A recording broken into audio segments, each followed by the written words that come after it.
right, welcome to another wine month at Bitto Bistro, and we get to feature whatever we want. So Yes.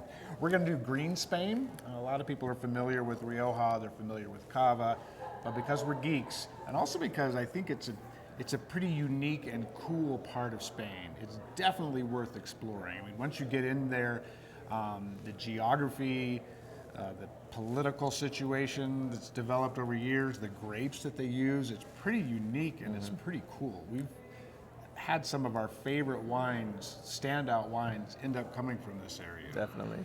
And so what we mean by green Spain is it's that entire north and northwest coast of Spain. So you've got Galicia, you've got Asturias, Cantabria, and then País Vasco, which is the land of the Basque. Yep.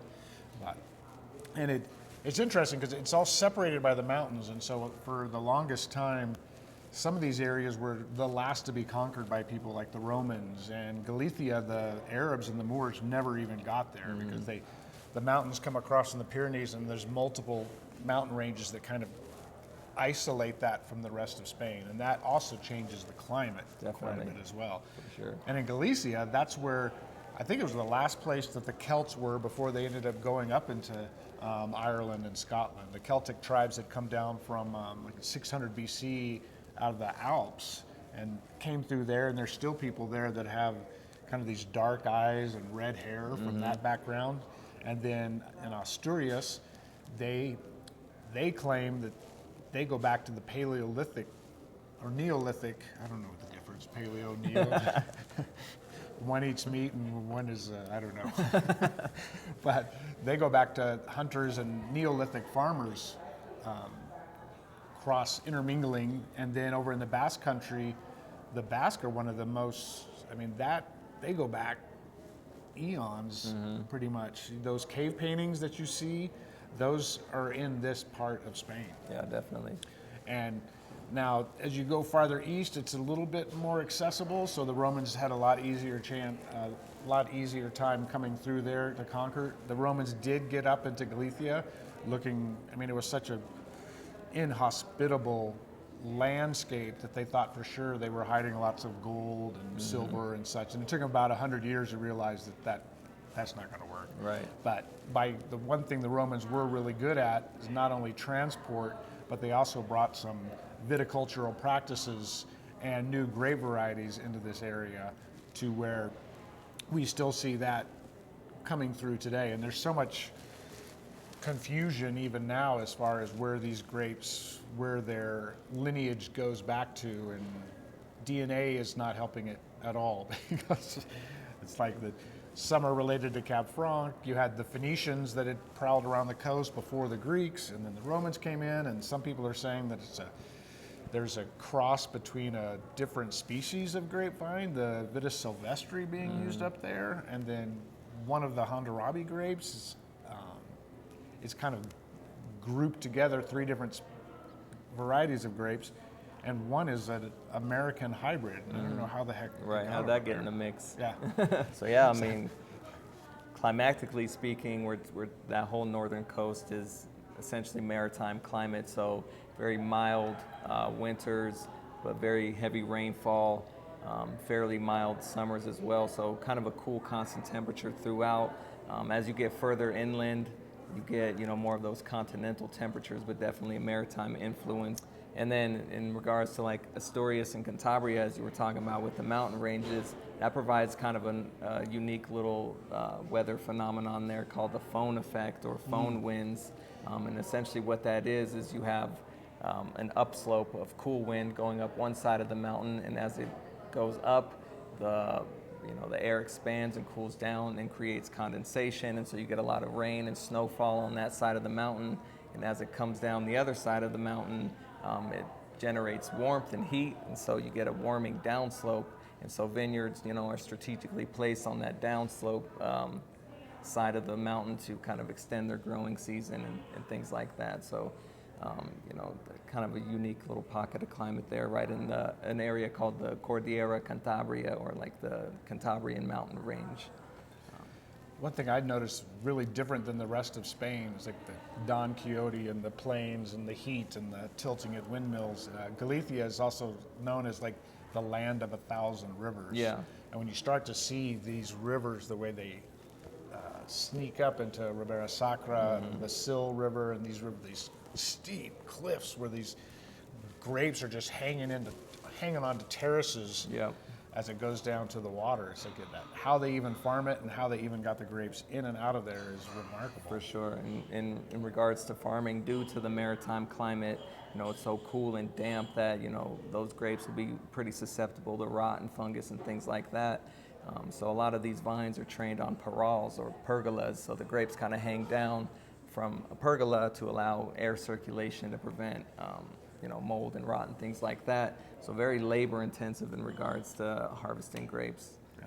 And a lot of the grapes that have been developed over time here are kind of known for their thick skins. Like Godello is a medium to thick skin. Albarino is a pretty thick skin too. And what that thick skin does in a more humid climate is it protects the grape from being attacked by different parasites or fungus or viruses. Yep. So the main grapes from there, Albarino was kind of the tip of the spear for entering foreign markets as far as a single varietal from that area. Not many wines were exported from there, but Albarino's kind of taken a hold. And I think because it's got a big punch of flavor, there's a lot going on. And also for Americans is that they put the name of the grape on the bottle. Right. So people could see Albarino more than once and go, oh, Albarino. I remember that. I know that. I could make that happen. For sure. And Godello was down to, in the early 1900s, there was like 300 vines left after phylloxera. And after phylloxera pretty much devastated this area of Spain, they planted Palomino, which is the grape of sherry. They planted Garnacha Tintorera or Alicante Bouschet to try to find something that would work that they could sell. But they had they're very proud, even though there's different groups of people, there's kind of a consistent pride of their heritage here. So in all of these regions over time, they ended up saying, okay, you can use these grapes that have been introduced, but we want you to start to use the grapes that have been here, or at least are thought to have been indigenous. And I think it's one of the only areas that has the system of preferred grapes. Preferred versus allowable grapes. It's not like you can't use this grape. It's like we prefer. Right. I think in regards to like having a preferred versus allowed grape I feel like it kind of ties to the fact that they're each their own autonomous region, and they want to kind of represent their own region with their flagship grape. And like, yeah, you can grow Sauvignon Blanc and Rueda, but we want you to grow Verdejo. And just kind of putting a stamp or making their mark for their area.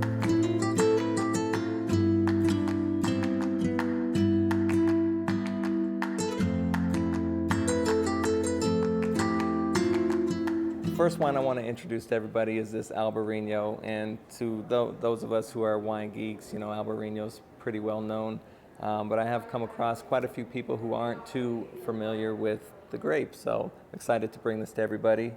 This has a pretty unique story behind it.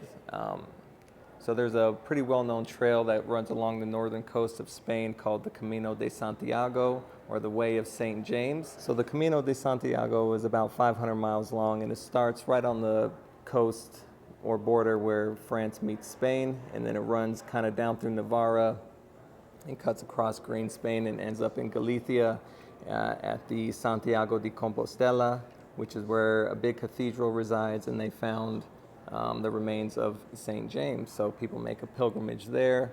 Like I said, it's about 500 miles, so you can't do it in one day. So there's places that you stop along the way on the Camino de Santiago, and they're referred to as pazos. And in order to be a pazo, you have to meet certain requirements.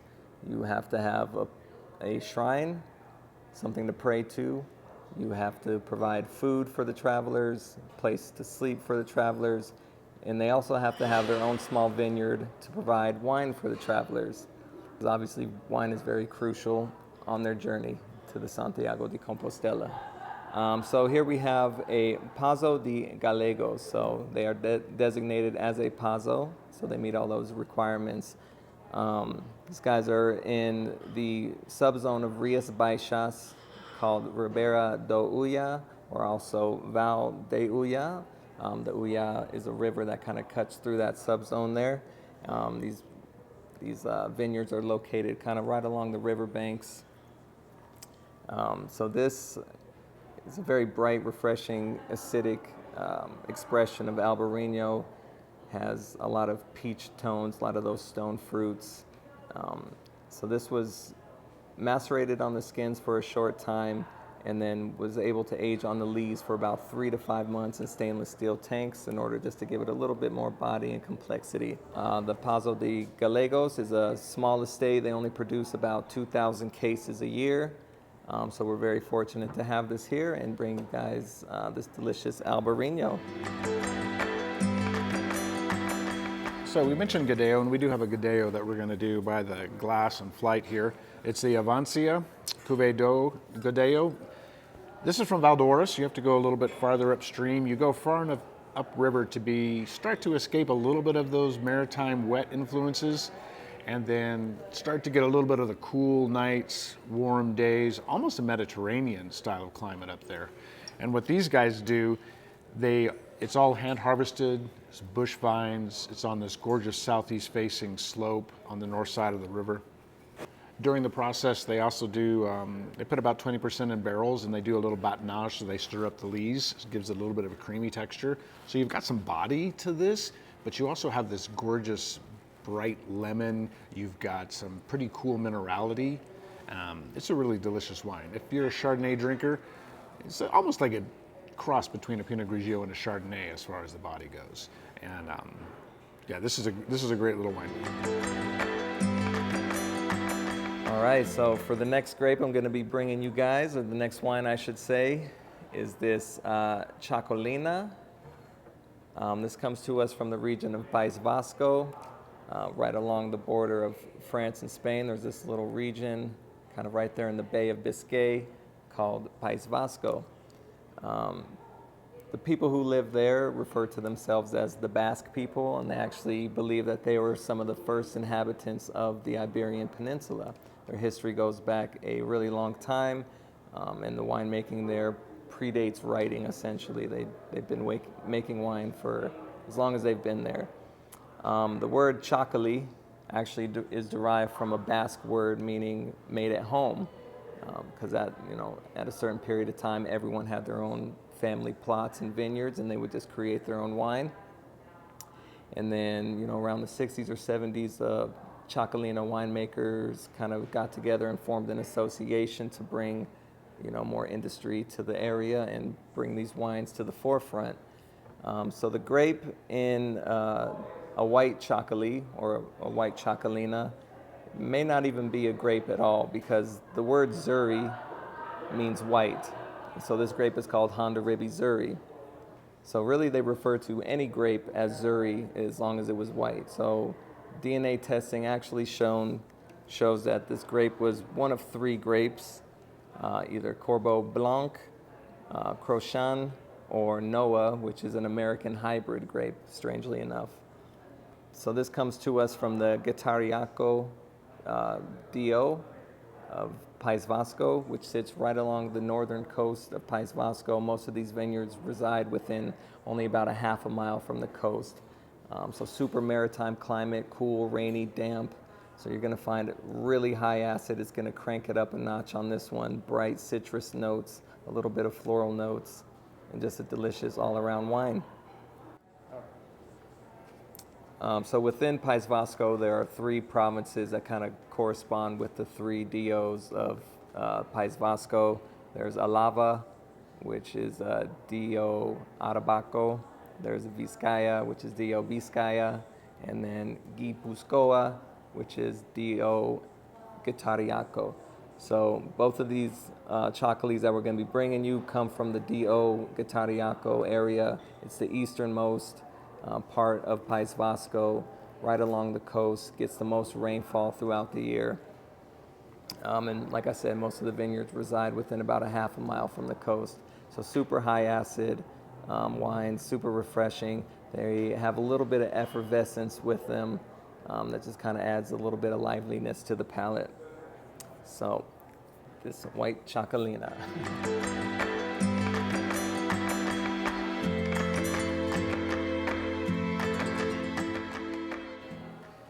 Now, one thing I'm excited about is we got to feature one of my all-time favorite wines. I mean, both of us drink a lot about this. One of the best descriptions I can give about this wine is that there are always 2 or 3 in my refrigerator, and there's always about 5 or 6 in my recycling.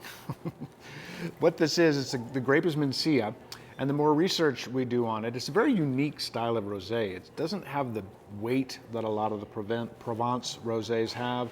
It's nothing like a white Zin. It's very light, very crisp, has these very faint floral notes that come through, as well as some bright red fruit. There's some strawberry in there. It's got pretty good acidity, incredibly clean finish. And so it's a very unassuming rosé.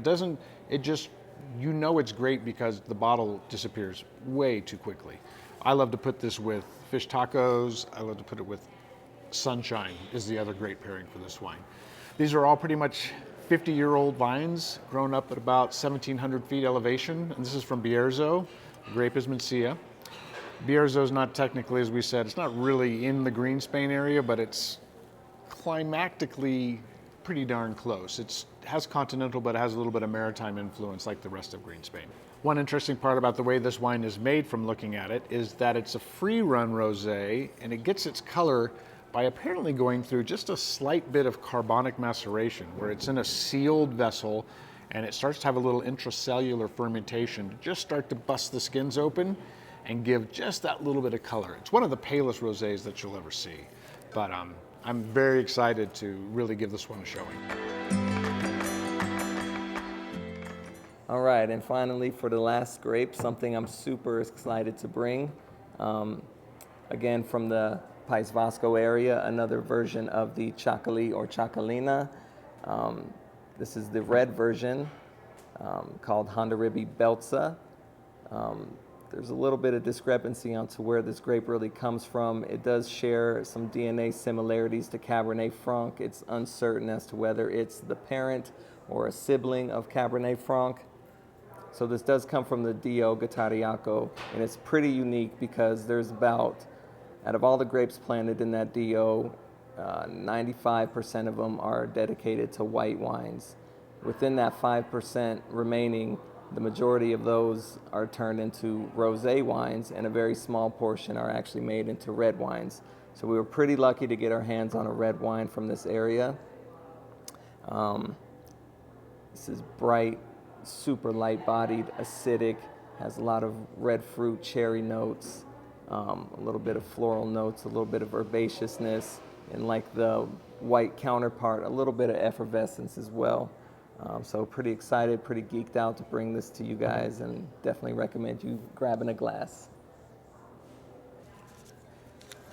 So we had a lot of fun with Piedmont Month, and we sold a lot of Barolo. People got turned on to some fun Piedmont wines, and we're excited to do Spain. Yeah, we're always happy to introduce people to new styles and new areas that they may not be familiar with. And if you guys have any recommendations as to what you want to see moving forward, so in March we're bringing you Green Spain. Beyond that, we haven't really nailed it down, so maybe shoot us an email, comment on a Facebook post, slide in our DMs, and let us know what you want to see.